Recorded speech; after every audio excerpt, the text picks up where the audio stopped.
Good evening and welcome to this evening's Business Q&A. Well, the 2010 Soccer World Cup will benefit more than South Africa. The entire continent should get a boost, but Africa's image and reputation may offer some challenges. With us to discuss this now is Peter Mutie, Vice President of the African Public Relations Association. Peter, welcome. Thank you very much. Africa's image, what are the concerns here? Well, we've had serious challenges as far as image is concerned for Africa.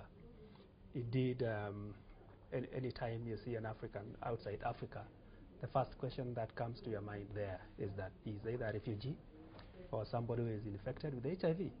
That is the kind of image this continent has acquired over time.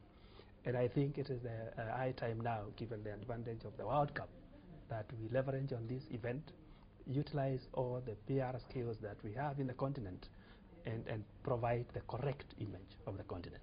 Because we have got more than diseases, more than problems. We've got vibrancy, we've got vigilance, and we've got achievement in Africa.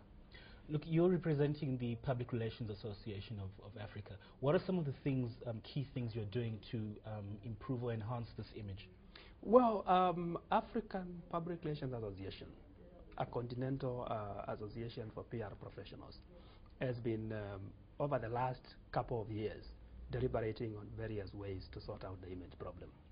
And since 2005, actually 2004, we've had annual conferences, all of them looking at image of Africa, what we can do as PR professionals. The advantage that APRA has is the continental outreach with affiliated associations at the country level. So we feel that utilizing that infrastructure, leveraging on the event that is coming to the continent, we can provide the right messaging that we require to project this continent positively, not from the negative perception that we've seen over time. And we are willing, the association is able, and we are ready.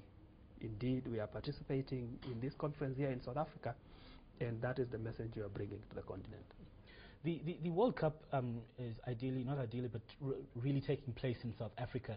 How is the rest of the continent then going to be benefiting from the showpiece, as far as you're concerned? The World Cup comes with it, with a lot of linkages, economic and even in the socio-economic topography. People will be here to watch soccer between 4 p.m., 8 p.m. And so what do we do? How do we engage them the rest of the time when they are free? Do they just come to South Africa and they go back? We want them to know Africa. Let them come here, let them watch soccer. Let them on their way find that there is also a lot of other things to see in Kenya. There is a lot of other things to see in Uganda, in Cairo, in other words, continental. And I think because the entire world media will be looking at us, depending on the kind of symbolic activities that we carry out, we will be in a position to sell this continent and show the world what they have not known about Africa. And that is about our warmth, our capacities, our richness in terms of human capital, in terms of topography, in terms of even tourist infrastructure. Let's look at the recent events like xenophobia, the xenophobic attacks. How have these impacted Africa's image? Are there concerns out there? There are concerns, but let me tell you, every part of the world has got its own problems. And what I think, in my view, is important is how we manage these issues. There's no country that is not devoid of challenges. The xenophobic attacks were here, they were sorted out. In Kenya, we had serious challenges after the general election. We've been able to go through that. And every other country. So I think the issue is, how does Africa tell their story? Because it is happening elsewhere. Yet we have events taking place in these other countries with serious problems. Hooliganism, for example, in Europe is a major issue.